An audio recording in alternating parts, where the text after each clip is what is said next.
Olá, meus amigos, muito bem-vindos, muito bem-vindas. Minha cara Pati, tudo bem? Tudo bom, Madeira? Tudo bom a vocês que estão aqui, a quem está nos assistindo, todo mundo que está aqui esquentando com a gente, penal e processo penal, né? Melhores matérias, as mais quentes, né? Nossa programação de inverno aqui com vocês. E o negócio é o seguinte, a gente tem feito isso, que faremos agora, porque a gente observa que tem sido muito proveitoso para os alunos, principalmente porque na sua prova, você não vai ficar tendo pergunta de o que é isso, o que é aquilo. Você vai ter perguntas práticas, de casos práticos. Então, eu vou falar um caso prático, e a partir deste caso, nós vamos resolver as questões de penal e de processo em torno dele. Beleza, Madeira, posso te pedir um favor? Claro. Quando você contar o caso, não dá spoiler do crime. Conta tá bem. o caso, mas Boa. não diz o crime. Boa, verdade, Então, pronto. verdade. A história é o seguinte, é uma história que me revoltou muito, acho que revoltou muitos de vocês. Aconteceu tem, acho que umas 3 ou 4 semanas, uma senhorinha, 70 e poucos anos, vendedora de balões, esses balões de gás, estava vendendo balão. Chegou um cara com uma Mercedes e falou para ela, senhora, dá para mim um balão de graça? Ela falou, olha, eu não posso dar para o senhor o balão, eu vendo esses balões e eu dependo deles para minha sobrevivência.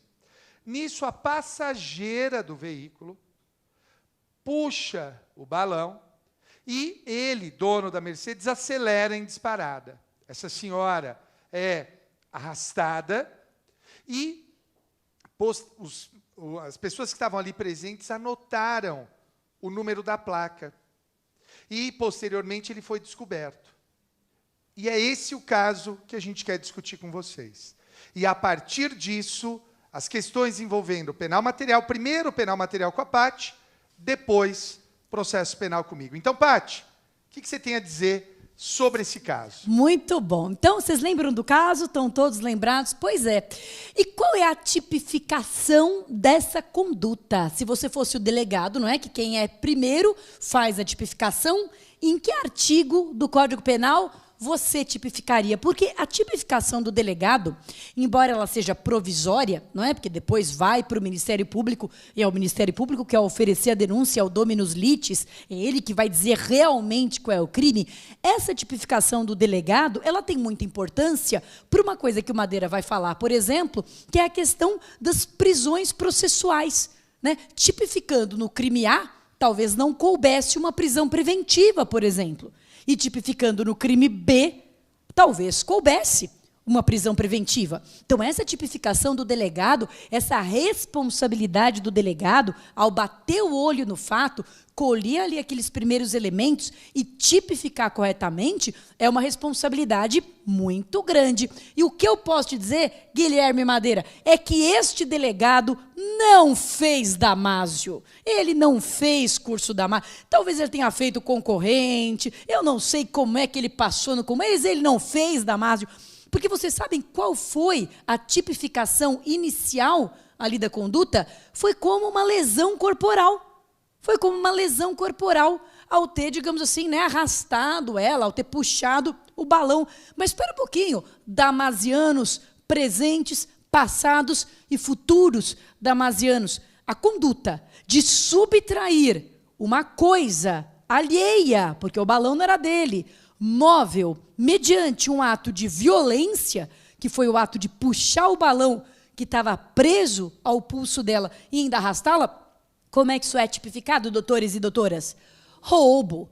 Então, evidentemente que o crime aqui é de roubo, um crime que na sua pena, na forma simples, tem uma pena de 4 a 10 anos, e aí sim, um crime no qual é possível, possível, né? Não que seja obrigatória, mas possível a decretação da prisão preventiva e etc. Né? Madeira vai falar da questão processual. Então, é um crime de roubo, porque a intenção ali era subtrair. Ah, beleza que eles falaram, esse casal falou que é brincadeira.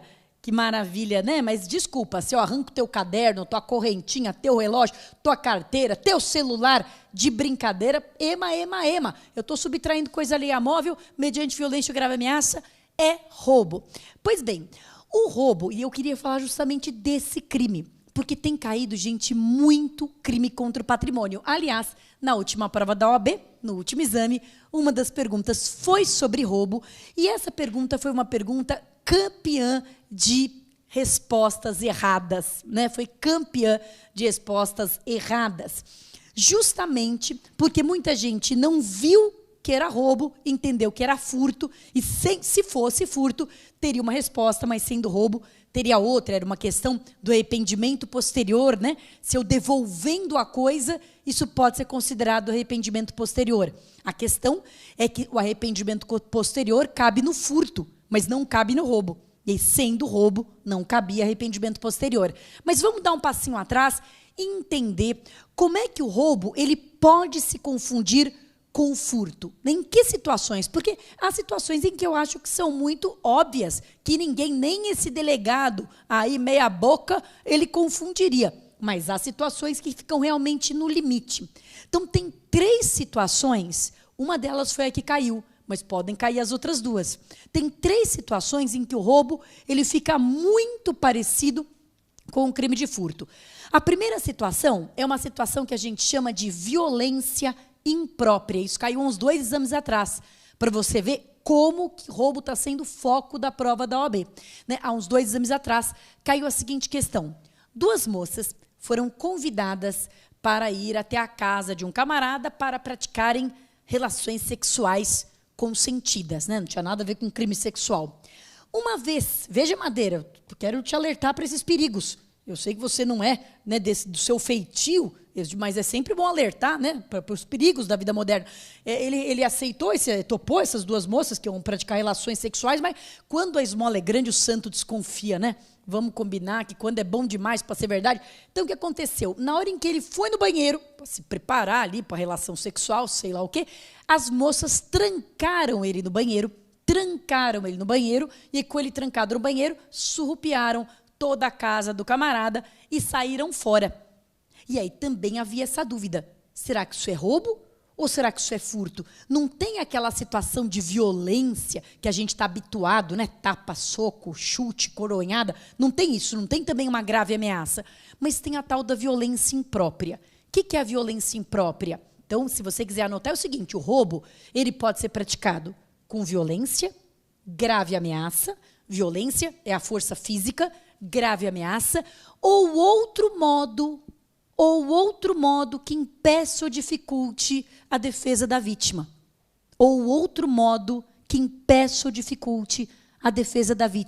E esse outro modo que impede ou dificulte a defesa da vítima é chamado de violência imprópria.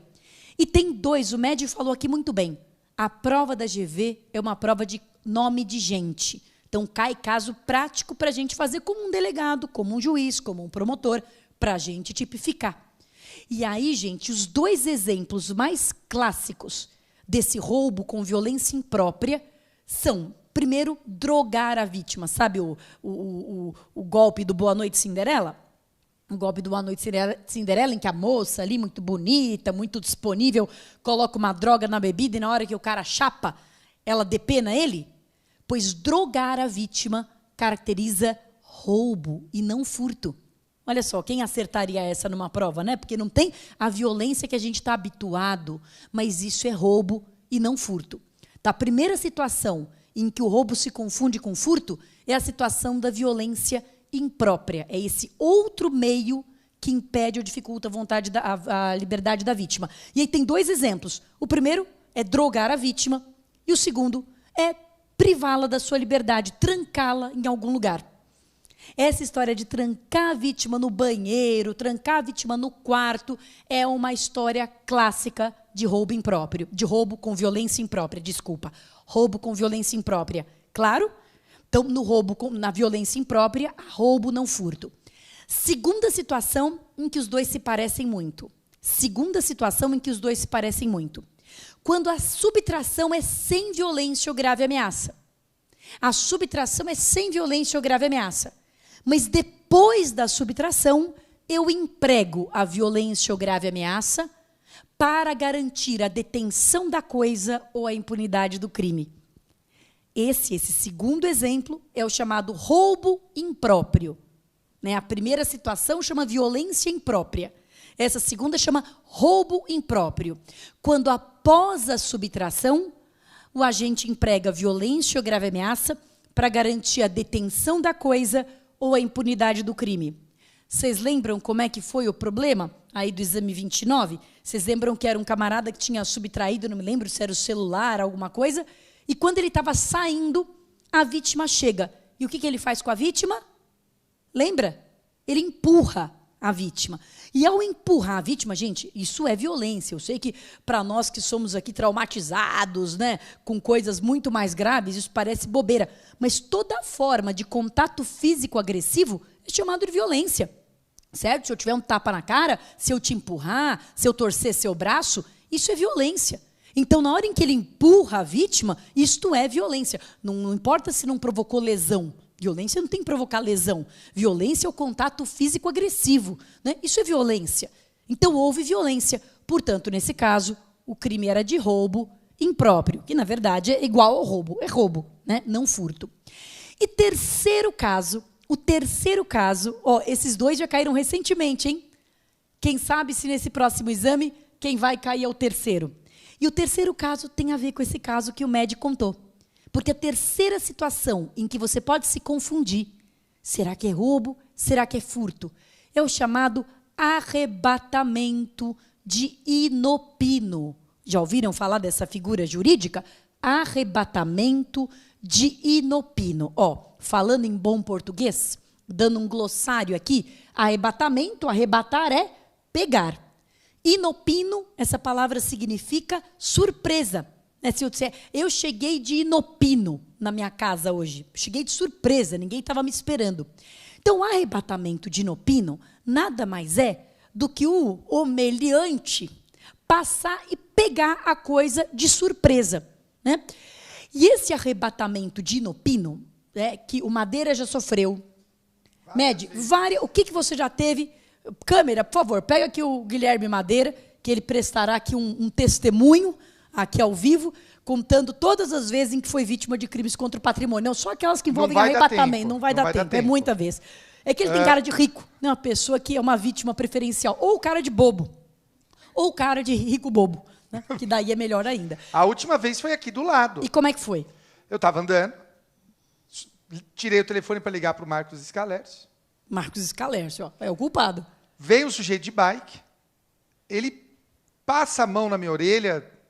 Passa a mão na minha orelha, ficou meio sexy. Não, mas não no sentido sexy, ele dá uma coisa meio assim. Um tapão. Não foi um tapão. Não foi um tapão. Da penúltima vez foi um tapão. Penúltima vez, essa já é a última que eu Da penúltima eu tomei um tapa, bem forte. Aí eu acho que foi roubo. Tomei um tapão. E essa não, ele foi sutil. Tchum. Não, também não foi sutil. Tá ali. Tá ali. Tá ali. Direito penal não é fácil, hein? Pelo amor de Deus. Tá ali. Não foi tipo... Não, foi um... Foi meio duvidoso. Entendi. Eu fico na dúvida. Você sabe que eu estava aqui na praça... Deixa eu ver, voltar para minha câmera aqui. Eu estava também aqui na Praça da Sé. Aqui na Praça da Sé, falando no telefone com quem? Guilherme Madeira. Você lembra essa vez? Que eu estava falando com você e que tiraram meu celular da minha mão? E que você ficou no vácuo? Falando com o ladrão? Eu lembro. Eu estava falando com o Madeira. Mas 2 vezes que você foi vítima desse crime, você estava comigo ao telefone. Uma vez você estava lá na Bela Sintra, lembra da vez da Bela Sintra? Verdade, teve uma vez da Bela Sintra também. Você estava saindo italiano. E essa vez eu lembro perfeitamente porque eu estava... E ele me deu um tapão. E o tapão fez até um corte no meu rosto e levou meu celular. E quando o homem levou meu celular, a gente, sem celular, a gente é pior do que ficar sem roupa, né? Você fala, meu Deus, o que eu faço da minha vida? Eu não sabia o que fazer. Aí eu vi um orelhão, olha que coisa moderna, um orelhão, e falei, bom, vou ligar para alguém do orelhão. Aí consegui lembrar como é que liga do orelhão, que liga... Não tinha ficha, obviamente, ficha. Não fala ficha, não. Tinha cartão. Liguei a cobrar para quem? Para o meu marido, que eu falei, essa é uma pessoa que vai me atender. Assim espero, prova de amor. E aí meu marido, ele é penalista. E aí assim que eu liguei, a primeira pergunta que eu fiz é, que a gente chama assim de a gente é carinhoso. Falei, arrebatamento de inopino, é furto ou é roubo? Ele falou, oi? Você está me ligando a cobrar para fazer uma pergunta dessa? se arrebatamento de inopino é furto ou roubo. E como ele é advogado, né, tem mais a cabeça pró-defesa, ele falou, não, eu acho que é furto, porque, né, não tem violência. Foi, E quando a tua mulher é vítima? Ele, ai, meu Deus. Então, eu acho que é roubo, né? Quando é com a gente acha que é mais grave. O arrebatamento de inopino, que é essa ideia de alguém passar e pegar, ele pode tipificar furto ou roubo. Quando ele tipifica roubo? Quando há violência contra a pessoa, quando a violência é contra a pessoa, por exemplo, dar um tapa na cara, de forma direta ou reflexa. Quando há violência contra a pessoa, direta ou reflexa. Veja, se eu estou com o meu celular aqui, eita, Alfredo, não vou poder falar contigo agora. Se eu estou com o meu celular aqui e o Madeira passa correndo e pega, não há violência contra a pessoa, nem direta nem reflexa. Há apenas uma violência contra a coisa. Isso é um furto. Mas se ele, para pegar o celular, teve que me empurrar, há uma violência direta ou uma violência reflexa, essa violência reflexa, sabe quando é que ela acontece? Quando a coisa está presa ao corpo da pessoa. É o exemplo clássico de arrancar uma correntinha, de arrancar uma pulseira, arrancar um relógio, arrancar um brinco ou de arrancar balões na mão de uma pessoa. Porque se os balões estivessem soltos, e ela tivesse pegado o fiozinho do balão, arrancado com o carro, ou seja, se a violência tivesse se dirigido única e exclusivamente contra a coisa, sem ter uma violência nem direta nem reflexa contra a pessoa, seria furto. Mas como no caso os balões estavam presos à mão dela, quando ela arrancou, ela também, né, machucou a senhora, e machucou muito, né, a senhora. Então, isto é roubo. Então, arrebatamento de inopino. Quando tem uma violência contra a pessoa, direta ou reflexa, você pode pensar, quando provoca algum tipo de lesão à pessoa, é roubo. E é uma situação que alguém poderia ficar na dúvida. Agora, eu vou dar um desfecho mais grave, que graças a Deus não aconteceu. Todo roubo tem violência ou grave ameaça. Quando da violência inerente ao roubo... aliás, deixa eu voltar um passito atrás, que é uma matéria também interessante. Eles levaram os balões, parece que depois estouraram, né? Teve uma coisa assim. Não sei se eles ficaram... Se eles levaram, mas depois... Depois desencanaram. Não sei se eles tiveram o prazer de usar, gozar e dispor dos balões. Tipo, fiquei cultivando o meu balão e etc. Mas já existiu uma grande polêmica sobre o momento consumativo do roubo. Porque, às vezes, você tem uma recuperação imediata da coisa. Ô, Med, quando cataram o teu celular, você saiu correndo atrás da pessoa. Você não pegou? Não, eu corri até a São Francisco. O cara correu até a São Francisco. O cara é corredor, hein? Mas não pegou. Não peguei. Imagina que o Madeira tivesse conseguido recuperar o celular dele. Nos meus sonhos, eu consigo. Eu sonho com isso até hoje. Acordo na noite, bandido! Meu Deus do céu. Bom, então é o seguinte, imagina que o Madeira tivesse sofrido, e aí não importa se a gente vai tipificar, porque na minha visão, a primeira, tapão na orelha, foi roubo. O segundo, que você disse que não teve nenhuma lesão contra você, foi furto. Mas aqui não importa se foi furto ou se foi roubo. Se o meliante sai correndo, o Madeira sai correndo atrás dele, o meliante não tem oportunidade de gozar o celular nem por um minutinho. Ele não faz nenhuma chamada. Ele nem zapeia ali no Instagram do Madeira, nada. Ele não tem oportunidade de usar o celular. E o Madeira recupera. O que vocês diriam? Teve uma tentativa de roubo ou teve um roubo consumado? Ou furto? Teve uma tentativa de furto ou teve um furto consumado? O entendimento hoje pacífico é de que tanto furto quanto roubo se consumam com a mera subtração, sendo desnecessária a posse pacífica. Então, mesmo em caso de perseguição e recuperação imediata da coisa, tanto furto quanto roubo estarão consumados. Basta que a coisa seja subtraída. É uma teoria que o direito chama de teoria da amócio. Amócio, assim, com T, que faz som de C, amócio. Basta eu mover a coisa.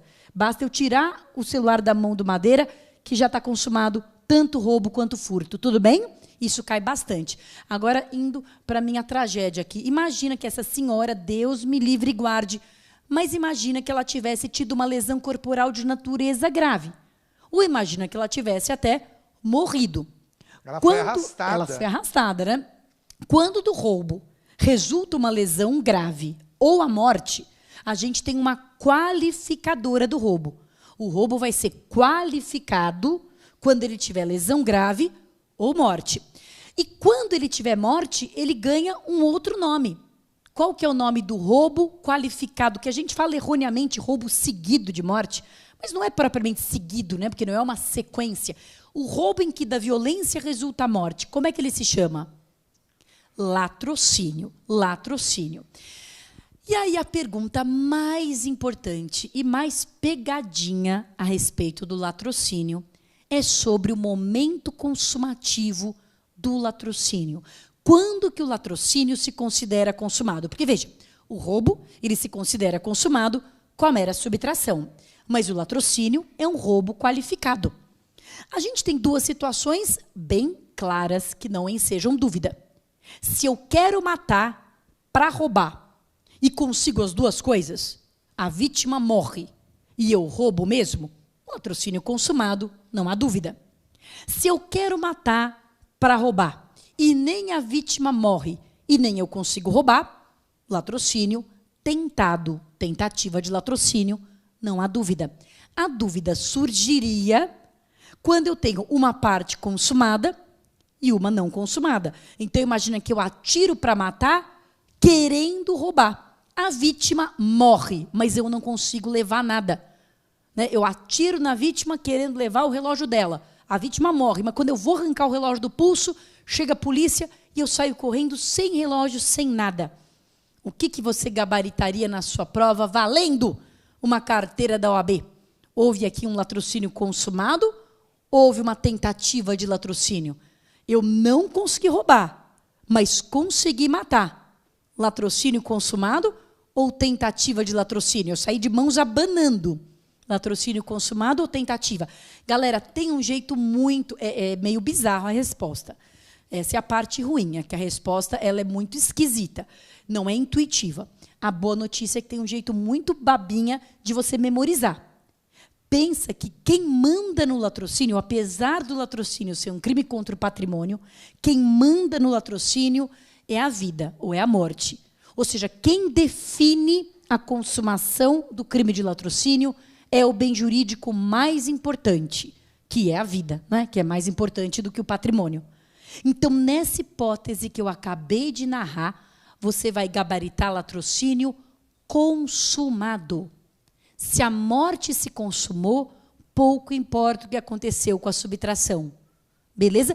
E o oposto também. E aí é mais bizarro ainda, porque se eu tivesse conseguido roubar, mas não tivesse conseguido matar, a vítima ficasse em coma, depois tivesse a sua vida salva, eu teria uma tentativa de latrocínio. Não é esquisito? Uma tentativa de latrocínio, porque não houve a morte, né? Essa pegadinha é da buena. E a última coisa que eu vou falar sobre roubo é sobre a mudança que ele sofreu em 2018. Isso já caiu, mas a OAB ela é uma repitona. Ela adora repetir questão. Então, por isso que é tão importante fazer as provas anteriores.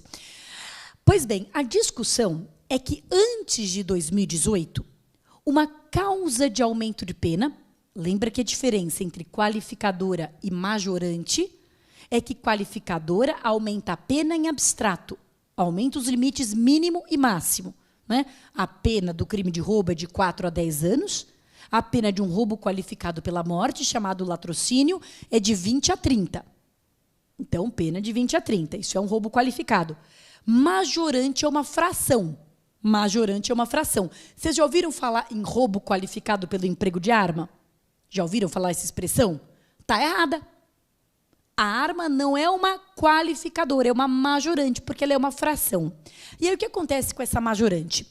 Até abril de 2018, não precisa decorar a data exata, porque isso eles vão te dar, até abril de 2018, a pena do roubo aumentava de 1/3 até metade se ele fosse praticado com emprego de arma.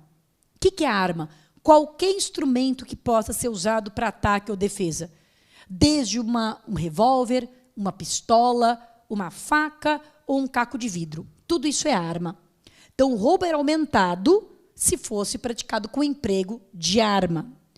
Depois de 2018, agora, se você for ler lá no roubo, você vai ver que a pena do roubo só é aumentada se for praticado com emprego de arma de fogo. É bem verdade que esse aumento é maior. Esse aumento é de até 2/3. No entanto, só inclui a arma de fogo. Então, olha que interessante, 2 situações envolvendo roubo e aplicação da lei no tempo. Se eu pratiquei, antes de 2018, um roubo com arma de fogo, e naquela época a minha pena podia ser aumentada até a metade, para o meu caso, essa lei nova não retroage, porque para o meu caso, ela é uma novatio legis in peius, né? Hoje aumenta 2/3. Naquela época aumentava só até a metade. Então, continua sendo aumentada para mim até a metade. Tranquilo? Porque para quem praticou roubo com arma de fogo, essa nova lei é uma novatio legis in peius. Mas se eu pratiquei antes de 2018 um roubo com uma faca, com um canivete ou com um caco de vidro, essa nova lei é uma novatio legis in melius, porque ela deixou de tipificar a arma branca como majorante. Houve o que o STJ disse de forma um pouco errônea, né, porque o termo não seria esse, mas houve uma abolitio criminis da majorante. Fica um pouco esquisito, mas é assim que o STJ falou. Aliás, pode cair na tua prova assim. Abolitio criminis da majorante da arma branca. Então, antigamente, a arma branca majorava. Hoje, a arma branca não majora. E como hoje a arma branca não majora, não é beneficiado só quem cometeu o crime a partir da entrada em vigor da lei, mas também todo mundo que cometeu o crime antes. Imagina quantas e quantas e quantas pessoas estão cumprindo pena por roubo majorado por arma branca e que são beneficiadas pela retroatividade da lei benéfica, que deve ser aplicada.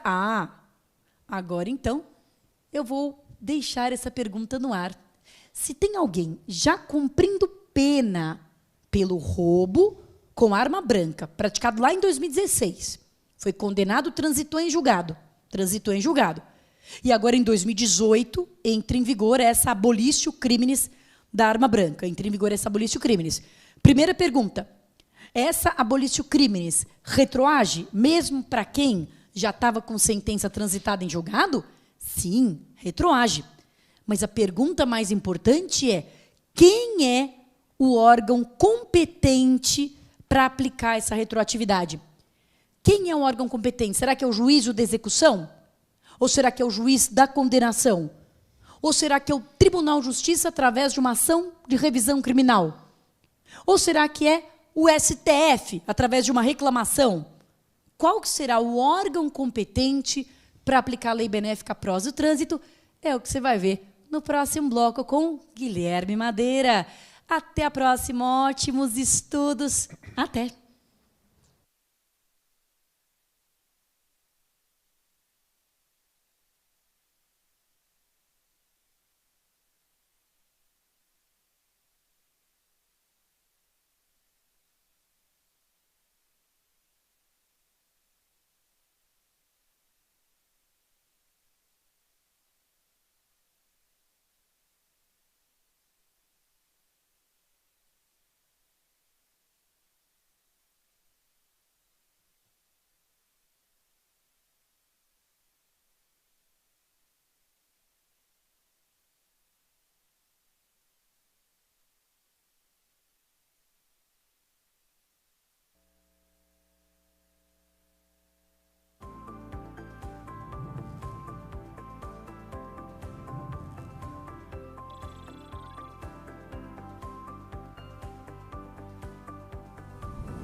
Queridos, muito bem-vindos, muito bem-vindas, dando continuidade aqui ao nosso encontro, ao nosso esquenta, à nossa programação de inverno.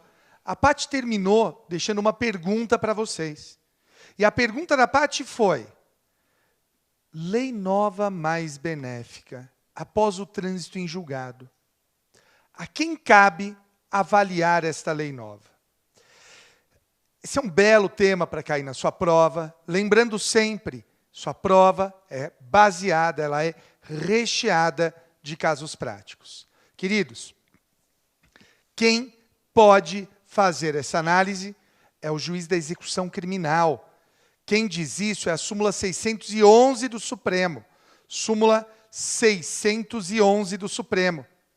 Cabe ao juízo da execução penal analisar a lei nova mais benéfica. Súmula 611 do Supremo, tá bem? Não é revisão criminal, não é revisão criminal, não é o juiz do conhecimento, é o juiz da execução penal. Juiz da execução penal. Está bem, ok, beleza, beleza. Avancemos. Vamos pensar de novo no caso dos balões, do roubo dos balões, da subtração dos balões.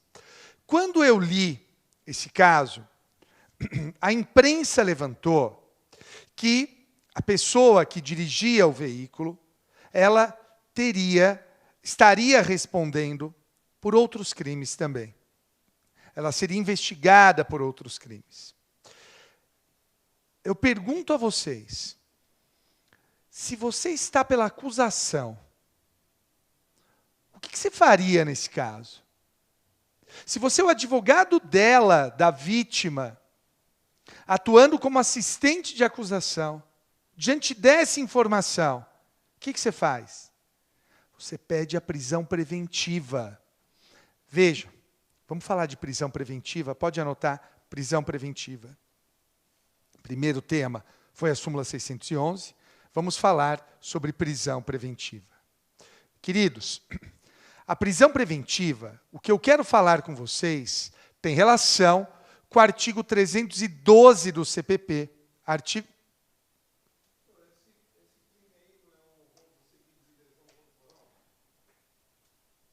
Veja, não é concurso de crime. Não. Olha, o colega está perguntando assim, professor, esse crime não é um roubo seguido de lesão corporal? Não, o roubo, violência ou grave ameaça. A violência, ela integra o roubo. Se quando você é roubado, por exemplo, naquela vez que eu tomei o tapão forte, eu recebi uma lesão corporal, mas ela é absorvida porque ela integra o próprio roubo. Não há concurso de crimes, não. Não. Integra o roubo. O artigo 157 do Código Penal diz lá, violência ou grave ameaça, subtrair coisa alheia móvel com violência ou grave ameaça. Tá bem? Então, vejam, voltando. Se você abre o artigo 312 do Código de Processo Penal, o que é que está escrito lá? Que, para a decretação da prisão preventiva, precisa da garantia da ordem pública. Entre outros requisitos, mas garantia da ordem pública. O que é a garantia da ordem pública? Tem vários conteúdos, não é um só. Anote no seu caderno, e aí eu vou te explicar. Coloquem assim, periculosidade do agente,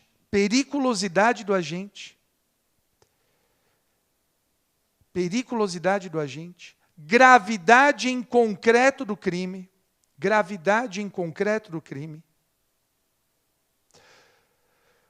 probabilidade de reiteração de condutas criminosas, gravidade em concreto do crime, probabilidade de reiteração de condutas criminosas. Queridos, vamos entender. Vamos começar com esse último. Probabilidade.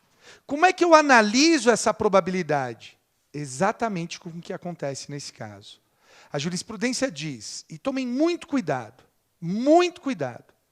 se o sujeito responde a inquéritos em andamento ou processos, isso pode servir de base para decretar a prisão preventiva. O que acontece? Muitas vezes, o aluno, ele não entende, ele só decora. E essa é uma das diferenças aqui. Aqui a gente tenta ensinar vocês. O aluno decora assim, inquérito policial não pode ser usado, inquérito em andamento não pode ser usado. O cara decora isso. Só que veja, isso não é verdade. O inquérito em andamento não pode ser usado para aumentar a pena. Mas não é do que eu estou falando. Eu estou falando do quê? De prisão preventiva. Percebe? Se eu tenho vários inquéritos em andamento contra mim, isso pode ser usado para decretar minha prisão preventiva. Não pode ser usado para aumentar minha pena, mas para decretar a prisão preventiva pode. Então é muito importante que vocês aprendam, que vocês incorporem o conteúdo. Essa é a ideia. Então, primeira observação aqui, relevantíssima, de garantia da ordem pública. Probabilidade de reiteração de condutas criminosas. E como é que eu faço isso? Analisando inquéritos e processos em andamento. Outra coisa, eu escrevi para vocês, gravidade em concreto do crime. Vejam. Se o juiz escreve assim, e eu vejo isso caindo na sua prova, cai uma questão que diz que houve um roubo e que o juiz decretou a prisão preventiva nos seguintes termos. Decreto a prisão preventiva, pois está presente a garantia da ordem pública. Isto porque o roubo é um crime grave que assola toda a sociedade. Diz o problema que essa pessoa, investigada, ela entrou com habeas corpus. Ela vai ganhar ou vai perder esse habeas corpus? Ela vai ganhar. Professor, mas o juiz decretou com base na gravidade do crime. Aí é que está. Por isso que você tem que entender. O que eu ditei no caderno? Gravidade em concreto do crime. É a gravidade que leva em conta as circunstâncias específicas do crime. Isso que o juiz fez, no meu exemplo, foi gravidade em abstrato. O roubo é um crime grave que afeta toda a sociedade. Isso não autoriza a decretar prisão preventiva. Isso é gravidade em abstrato do crime. Sacaram? Está claro isso? Não confundam gravidade em concreto com gravidade em abstrato. Professor, o que seria gravidade em concreto? Este roubo reveste-se de especial gravidade. Teve por vítima uma senhora de 74 anos que foi arrastada pelo veículo do suspeito por sei lá quantos metros e raspou toda a sua cara. Você percebe?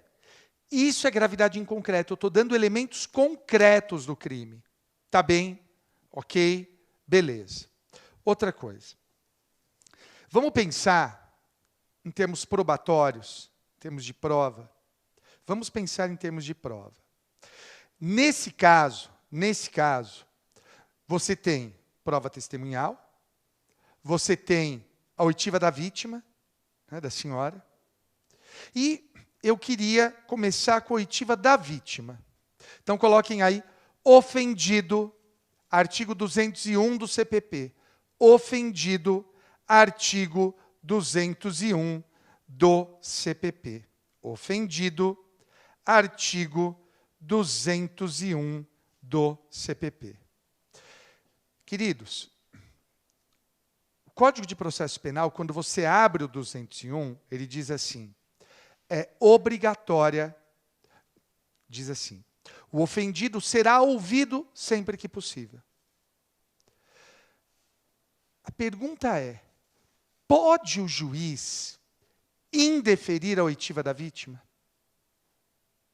A vítima está lá, a gente sabe onde ela está.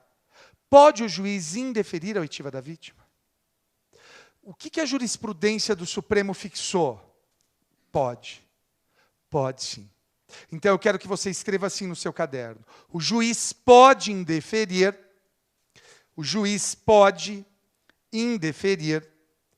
a oitiva da vítima de maneira motivada. O juiz pode indeferir a oitiva da vítima de maneira motivada.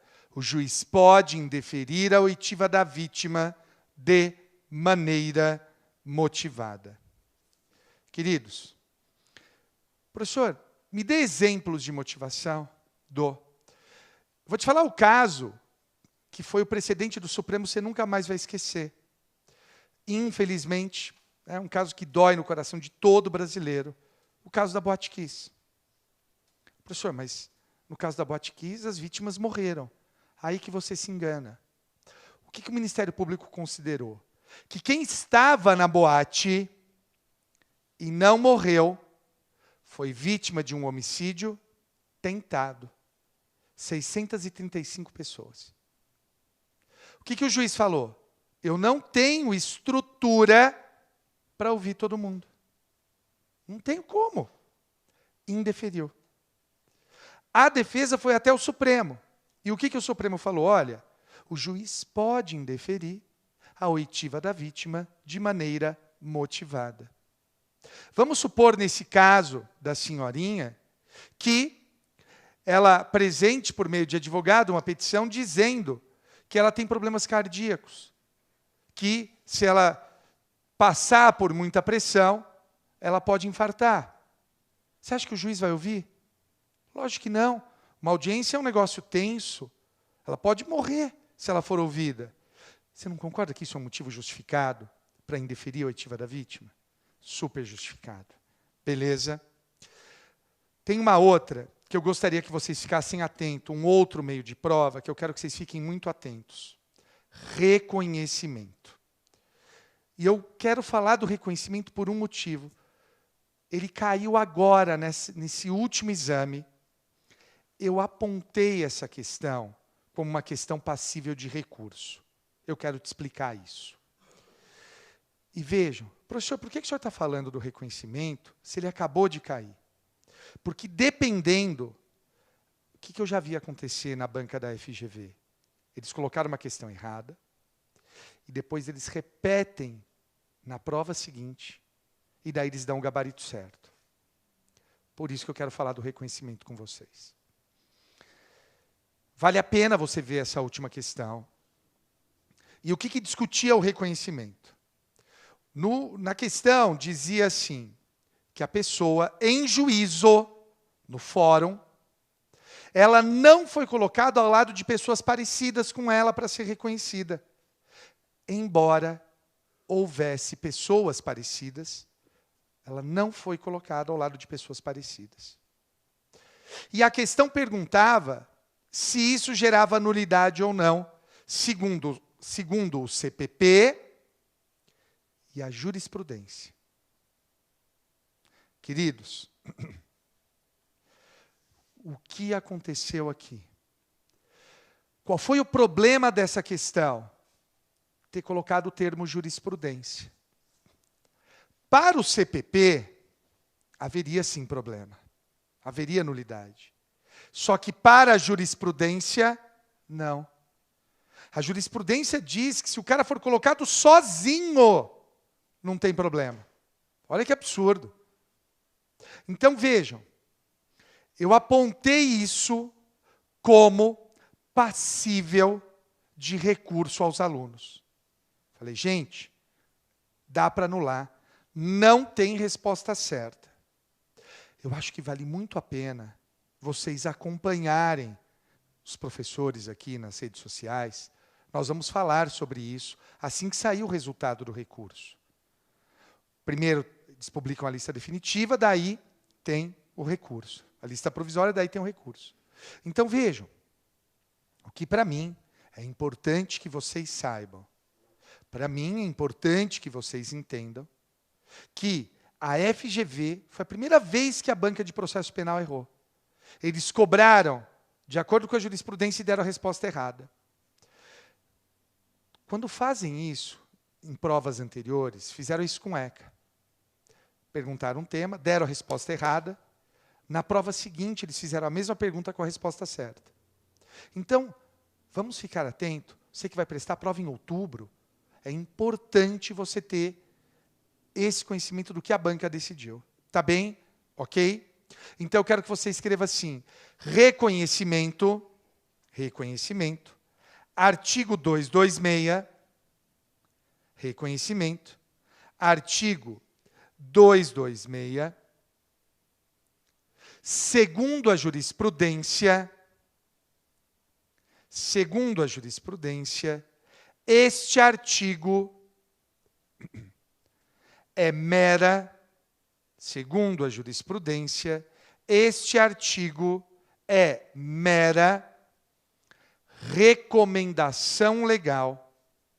Segundo a jurisprudência, este artigo é mera recomendação legal. Tá bem? Ok? Vamos mais? Vamos mais. Queridos, as pessoas anotaram a placa do carro. Essas pessoas que anotaram a placa do carro, elas são o quê? Testemunhas. São testemunhas. E aí, eu queria falar um pouquinho sobre testemunhas com vocês. O que eu quero te falar sobre testemunha? Primeiro, qual a quantidade de testemunhas que são ouvidas, ou que podem ser ouvidas no processo? Depende do rito. 8 no ordinário, 5 no sumário. São 8 testemunhas no procedimento comum ordinário, 5 testemunhas no procedimento comum sumário. 8 no ordinário, 5 no sumário. Tá bem? Primeiro é isso. 8 testemunhas no ordinário, 5 no sumário. Segunda coisa, existe um procedimento novo para a oitiva de testemunhas. Novo, bem entre aspas.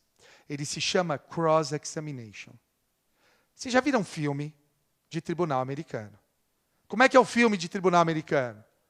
O cara levanta e pergunta direto para a testemunha. Depois vai o advogado, pergunta direto para a testemunha. O juiz fica só lá, mediando.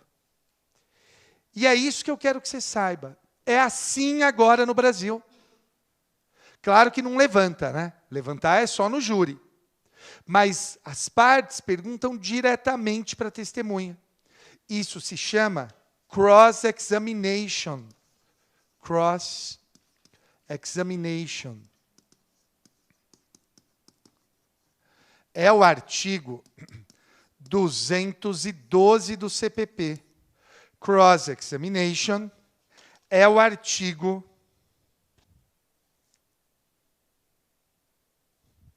212 do CPP. Artigo 212 do CPP. Tudo bem? O que eu gostaria que você gravasse ainda? Se for testemunha de acusação, primeiro pergunta a acusação, depois a defesa e, por último, o juiz. Se for testemunha de defesa, primeiro a defesa, depois a acusação e, por último, o juiz. Ou seja, o juiz, ele é o último a perguntar. O juiz, ele é o último a perguntar. O juiz, ele é o último a perguntar. Tá bem? E aí vem a pergunta. E se essa ordem não for obedecida? E se essa ordem não for obedecida? E se o juiz for o primeiro a perguntar? Se o juiz for o primeiro a perguntar, é uma hipótese de nulidade relativa. Anotem aí. Caso o juiz seja, estou brincando, seja, é para acordar. Caso o juiz seja o primeiro a perguntar, então, caso o juiz seja o primeiro a perguntar, então haverá nulidade relativa. Então, haverá nulidade relativa. Caso o juiz seja o primeiro a perguntar, então haverá nulidade relativa. Tá bem? Queridos, uma última coisa. Os réus vão ser interrogados. Os réus vão ser interrogados. Em que momento da audiência que eles são interrogados? Primeiro ou último? É o último ato da audiência. Vamos anotar? O interrogatório é o último ato da audiência. O interrogatório é o último ato da audiência, ainda que a lei especial diga o contrário. Ainda que a lei especial diga o contrário. O interrogatório é o último ato da audiência, ainda que a lei especial diga o contrário. É o artigo 400 do CPP. Lei de drogas diz que o interrogatório é o primeiro ato, mas o Supremo acabou com isso. Falou, não, interrogatório é sempre o último ato. Tá bem? Beleza. Produção, a gente tem, acho que um slide aqui do que nós temos. Olha só, amanhã nós temos Direito do Trabalho com o Vini e com o Leone. Amanhã, 6 da tarde, Direito do Trabalho. E, para quem quiser nos acompanhar na sua preparação, produção, bota o próximo para o 30º exame da ordem. Bota o próximo slide. Olha só, nós temos o super intensivo, o super combo, início imediato, e estamos juntos aqui com vocês, além dos nossos cursos. Sigam os professores nas redes sociais, fazemos com muita frequência revisões, tem muito material para vocês. Tá bem? Queridos, então, por hoje é isso. Muito obrigado pela atenção, fiquem com Deus e sejam felizes. Valeu!